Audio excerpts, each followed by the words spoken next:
So, to begin to round up, I will turn the floor over to Stuart Carroll. Scusami, devo parlare in inglese. I shall try and speak slowly. So, okay. Good. The first thing I want to say is I want to thank Darko and Claudio for organising this, and I want to thank all the participants. So, for making this such a pleasant and friendly. We don't have vendettas here. We have even in academic feuding we have the truth. Peace in the feud. Can we just give them a round of applause? Give this to Darko.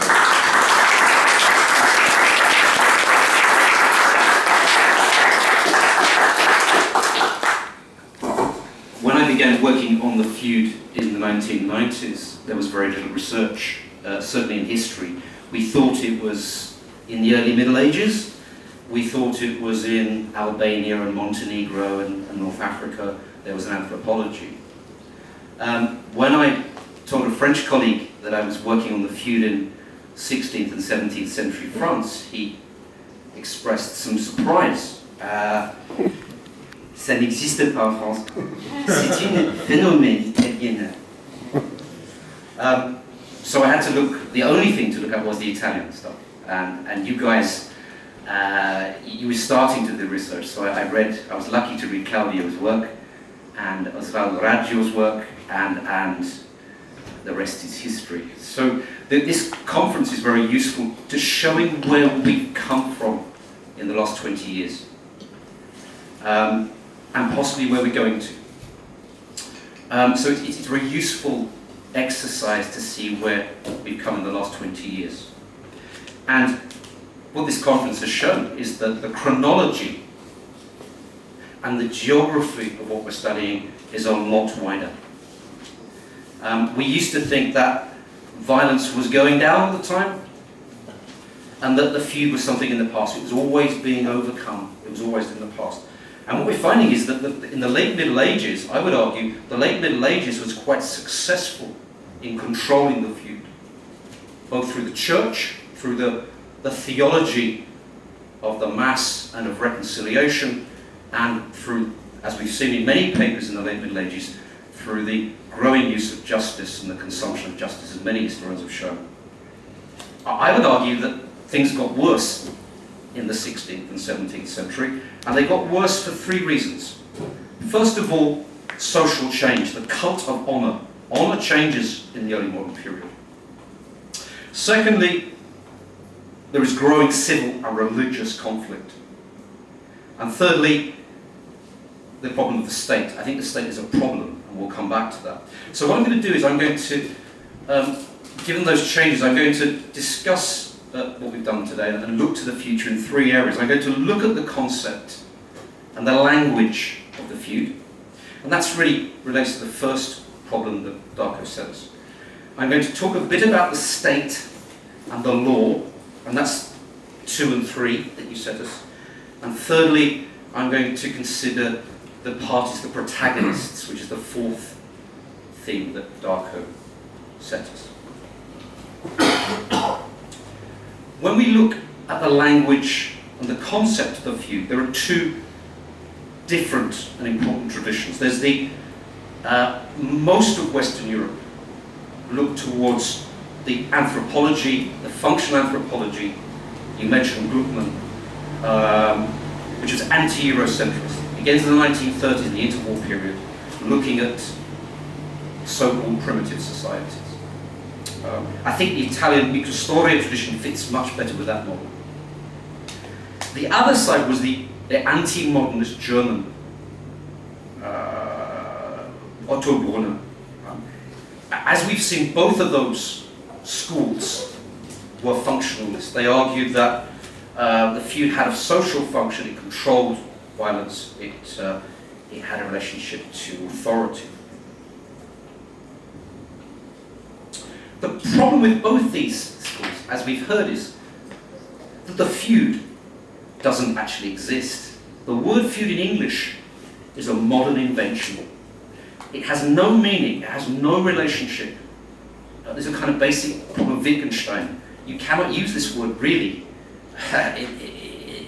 in the 16th century. It isn't used in the 16th and 17th century, or even in the Middle Ages. The word Faida, Scipione Maffei uses the word, but he uses it to say that Faida is a German word that only the Longobards use. We don't use Faida. It's not a... and the same problem is problem in Germany. The word Faida, the Ritterfeder, is not the same as the feud. I would argue that Faida in the Middle Ages is war. And if you actually look at the German sources, it says Krieg oder Feder. When the Ewiger Landfriede comes out, it says Befehlung und Bekriegung. It's the same as war. And the Diffidatio, that the rituals of the Ritterfeder are rituals of war. You have the Diffidatio, you have the Feder hinschu werfen, that the gauntlet is thrown. These are the rituals of war. It's not feuding. So don't confuse those. So what we've done here, and it's been very clear with, I think, with several papers, we've moved on. We have Pierre Bourdieu, we have the linguistic term, and we now feel that we have we stress the semantic, the spectrum of feuding. It's not the same everywhere. We talked about the fact that we want to talk about Unordnung, Inimitié, Streit, Odio, Inimicitia. These are all terms which are used at the time. And we might want to put them under the umbrella of feuding. And in some ways that's liberating. It's a good thing, because that means we can compare. We can compare 17th century French vengeance with Montenegro, and we can compare it with other places. The important thing here is they're different. They're not the same, but we can compare them. There's as Mark Bloch said, comparative history is about finding the contrasts and the difference. This also means we can talk about the future of feuding, modernity. If you look at where you're going to find feuding now, I read an article in the paper yesterday about a town in America called Richmond, California, which has a very high homicide rate, and it's related to the gang warfare between the vendettas, whatever you're going to call it, the feuds between these groups. They probably don't call it that. They have different words. They have a different language, but it's recognizably some sort of feud between gangs. Look at Mexico. Look at the homicide rate in Mexico. Look at Syria. Underneath this civil war in Syria, in Iraq, are local vendettas and feuds between streets and between families and between clans, which are very complex. I'll come back to that because it's important. So that's the language. I'll come on to the state and the law. The old idea that feuding predates the state is wrong. And Max Weber has got a lot to answer for. Weber got it wrong. We've got to rethink the state. And we have to rethink the state because in 2003, the US and my country invaded Iraq, and what they said was, they went in with a Weberian notion, shock and awe. It was all going to be about force. The state will be created by force, and it was a disaster. And what that tells us is something very clear. The state is built on legitimacy, not on violence. That's important, because it's the law and justice which often lends the state legitimacy. And states increase their authority by mediating disputes and by offering justice. The problem comes when the state wants other things, taxes, soldiers, and the demands the state begins to make can upset the social equilibrium in communities and create more problems. So the state is not always a pacifying, civilizing force.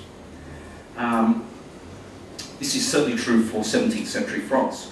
A lot of the violence is caused by the state intervening in local affairs. We know this, a very good book by William Bike on Languedoc.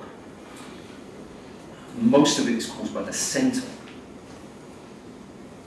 And this is important because when states break down, when you get civil conflict and civil war, you get faction, you get dissension, you're going to get feuding. And we know this because there's been a lot of sociology that's come out recently. What's interesting is the way in which sociologists and political scientists, many of them working in America after the terrible disaster of the invasion of Iraq, trying to work out what went wrong. And there's a political scientist called Stathis Kalibas, and what he says is that civil war privatizes violence. You're going to get feuds. His original historical work was on Greece, on the civil war in Greece. Very good book. There's another American sociologist called Roger Gould. He's written a book called Collision of Wills. And what he shows is that when you have civil war and civil conflict, it's not just political killings that occur.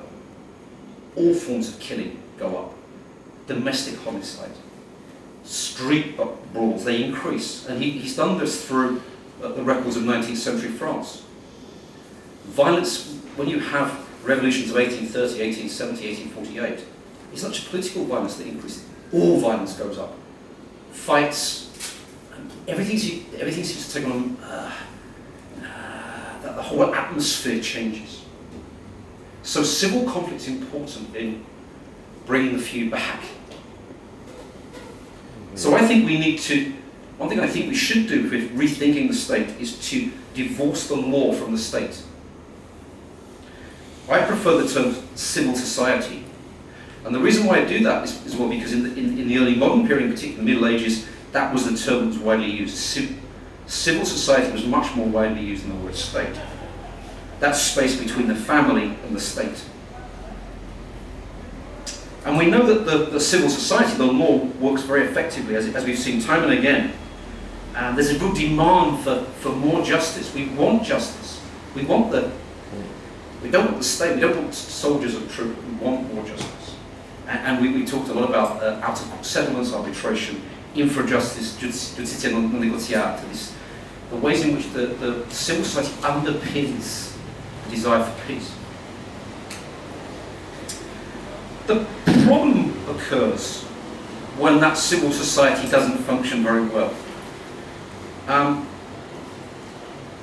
We tend to think that peace is a good thing. But what price peace? What price when every dispute can be reconciled? What price, this tends to get in the way of justice. I'll give you an example of that. One of the complaints about the Jesuits is that any crime can be satisfied. Anything can be done. The claim is that the Jesuits are taking power in the reconciliation of disputes and destroying civil society. They're destroying the law. This is the attack, Pascal's attack on the Jesuits, is they're letting the casuistry of the Jesuits is allowing duels. So that's one problem. The other problem is when the justice doesn't work. We haven't heard about. We think the law functions well. Well, it doesn't always function well. It's venal. It's corrupt. It's fragmented. It's confused. One problem in France is there's too much justice. There are too many courts. Many people are fighting 5 or 6 suits. If I fail to get my judgment at Toulouse, I'll take it to Paris. I'll go somewhere else. If you've got the money. Marseille, I can't get my justice. I'll go to somewhere else. I'll go to Alpes. It's a classic problem of dispute just going on and on and on and on. Italy, in particular, is important in this regard because in northern Italy, a civil society does develop by 1700. We know that violence does go down a lot in the 18th century, but this doesn't happen in the south. The legal system doesn't seem to work as well. The civil society doesn't develop. We know it's a big thing in Italian history. The first divergence in Italy between the north and the south is in the 18th century. Violence in the south is very, very high. Very high. Rates in 18th century Rome are some of the highest ever recorded in human history. So it's a particular issue in Italy. So in the future, we want more attention on the civil society and its failures or its problems. The third and final area I'm going to come and look at is the protagonists. And here, I think we'll want to know more about the people themselves, the social relations, the mentalities. I think one thing we might want to know more about is about the emotions. Emotion history is quite a big thing now in Anglo-American writing. The emotional field, audio. These are feelings. Enmity is a feeling. Then, as Claudia was saying, vendetta is not a feeling. It's an act. It's something you do to get rid of your. So the emotional field is important. The law is not separate from that. The law is full of vengeance. Everywhere you see it. There's a very good book on 18th century France by Hervé Pillon. The law, the language of the law is everywhere. In the concept of satisfaction, that you can pay for a murder, comes from Roman law. And in Roman law that means what is it? Satisfaction, what it is sufficient to do for not taking vengeance. How much, what is sufficient to pay. The whole language. In English common law, as we've seen, the vengeance, it's popular vengeance. The common law in English is very punitive. We see this in America. How many people are imprisoned in America? Millions of people are imprisoned. It's very punitive. It's very vindictive. We'll also want to know a bit more about, we haven't heard a lot about it, about theology, about the moral world in which vengeance is a moral category. The theology in that is important.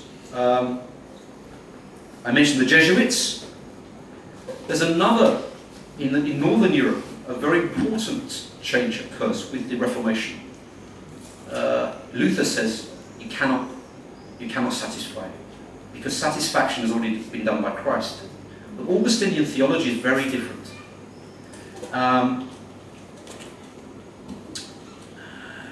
creates a different idea of peace. The peace with God is the Augustinian peace in the self. This is very important because it informs something like Hamlet. Hamlet is a classic modern, the conscience. He's not going to take revenge because he has to have peace with God. This is a kind of classic Augustinian problem of conscience. Jesuits wouldn't have had so much of a problem. So that moral world is very important. And we'll want to know something about the self, about the construction of the self. Henry Kissinger, the American, Henry Kissinger, the famous Secretary of State, he said, a very famous quote in English, the reason why academic feuds are so trivial is the stakes are so low. Feuds, to Kissinger, this is a common thing, feuds are trivial. Well, my feuds are not trivial to me. They're important to me. The point there is that it depends on the point of view, on the point of the self. And one thing we know about violence is, and particularly homicide, is that most homicides come from trivial causes. Most homicides are done by men against men, and they're about trivial understandings of reputation, of honour. I don't want to be pushed around. I'm better than that guy. They are about masculinity. And what may seem trivial to Henry Kissinger or to intellectuals or to historians is actually very important to the self of the protagonist. So we must take that seriously. The other issue we haven't discussed, which I think is very important, is class. Or perhaps we're going to use the word status. In that book I mentioned, the Roger Gould book, he's a sociologist, he's called The Collision of Wills, it's about homicide. He says that most of these trivial disputes are about battles of status, the collision of wills. The slight differences in reputation and status. People who have very little, low status can use violence to gain a little bit more honour and a little bit more status, or to protect that honour and their status. And this is important, particularly if you work on the early modern period. Because in the 16th century, the 15th and 16th century, status begins to change. What is a gentleman is no longer clear. Status is no longer, you have a castle, a suit of armour, a title. It could be anybody. Anyone could be a gentleman if you learn how to fence, how to carry a sword, how to dress appropriately. And you begin to get the point of honour, the cult of honour begins to change in the 16th century. The best way to show that you're a gentleman, a man of honour, is to take someone else's honour. If you say that I'm not a man of civitas, civilities, Elias's idea that we learn to control these emotions through elaborate codes of honour, elaborate codes of etiquette, an environmental system. The danger that interpersonal violence will come back is always there. So that's what I'm going to leave you with.